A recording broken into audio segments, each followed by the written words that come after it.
spectrum of this. If you don't mind me asking, how did y'all meet? We had been friends for a number of years, actually. Trish worked with the South Florida Science Museum, and I had taken a summer job there as a counselor for their summer activities, and that's really how we first met. And that was for 20 years. Yeah. Wow. And then we started dating 20 years into our friendship. That's awesome. That's very unusual. Usually there's that romance window, and if you get past it, you're permanent friends. Well, sometimes it takes us a little bit, you know. Tim's slow. Yes, that's all right. Well, it's always been a thing with relationships, you know, when you have this thing that happens to you. When her and I first started dating, I had to sit her down and say, look, okay, I'm a little different, you know. And she's like, yeah, okay, everybody said. I said, no, let me sit down and explain to you what happens with my family and all this bizarre stuff that swirls around, because I knew that she was going to have experiences with it as well. Now, so the experiences you had as a child, those continued. Did they continue to this day?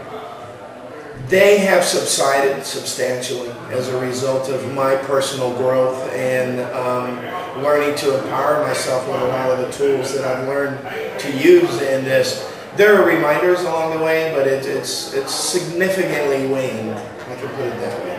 That's very good. So, you're doing the radio show now. Do you have anything else on the side that you do? Any future plans? Well, we enjoy coming out to conventions like this. This is the last one that we have scheduled currently, and I have to say it's been a blast. But we do some public speaking here and there when we're asked to. We just filmed with the Booth Brothers for a new series that's going to be coming out on Sci-Fi about people that go through this and how they seem to be a magnet for this type of activity. So that's coming up soon. And just congratulations, that sounds awesome. It'll be fun. I'll be talking about the Amityville Horror and what happened to me also. But I'm looking forward to getting back home and concentrating on the radio show and you know, see what life brings next. Excellent. Now, you are the Amityville horror guy now. Now that George Lutz has passed on, that mantle's fallen to you. You're the one with the tapes and the interviews and everything. You just did a presentation for us this evening. How deeply has the Amityville incident, how has that affected you? It's had an incredible impact on my life. I read that book as a child. I have the book right here with me that I had as a kid, and it's signed by all the principal players. You know, I went around when I interviewed and talked with these people and had them sign it. And through that process of having the chance to talk with them, that's when I began to grow and to learn about this stuff, that I wasn't alone, that other people had this experience, that there's more than meets the eye.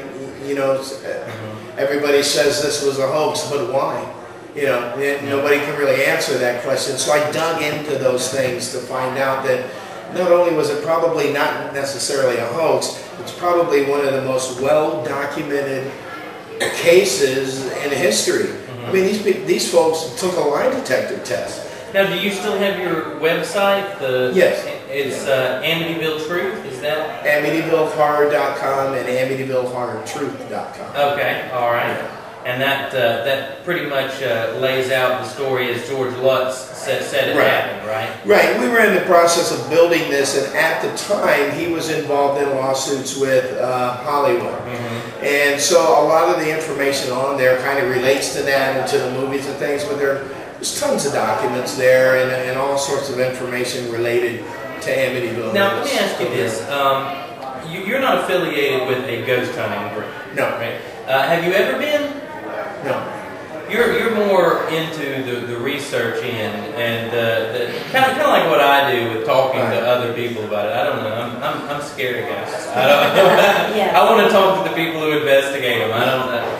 Well, here's the thing for me. I understand that I come from kind of an extreme end of the spectrum, but I've always felt that if your house is haunted, that you'll know it. And that you're not necessarily looking to prove that to anybody. You're trying to get some sort of help in these violent situations. Validation and a solution, which is, basically what it's all about. Really. Yeah. So for me, it's more a thing where I do counseling. I get letters and emails all the time in reference to this, and that starts a process of counseling with these people. we just formed a company. We wanted to call it the Monster Company, and it was taken. So we came up with Mind Over Monster. And what this is Trish is working on a series of books to deal with helping children overcome childhood fears, like the thing under the bed, the monster in the closet. Whether it's real or imagined, you really kind of treat those the same way as far as resolving the issues of it. And, you know, just to get the word out there with the radio show that we do and all the talks that we do, that this stuff is real. And yeah, there's a lot of charlatans and a lot of frauds out there making a lot of money on this, but the phenomenon itself is real. It happens to people. It's frightening. And we just want to make them feel that you're not so alone in the world. And you know what? I found some tools that can help you through this. So very important that's the goal. To network. Get all the good guys together and all that information out there so that people have resources to go to. Well, it shows like yours. It's like what you're doing here. You broadcast something that educates people, and that's so important in the world. And it's not about you or an ego or something. It's about educating the public, and we need more of that. So, all right. Well, thank you. Thank you so much for showing up, Tim. Thank you, Trish. I hope you continue to have a good time, and we'll be back next year for us. Absolutely. All right, thank you.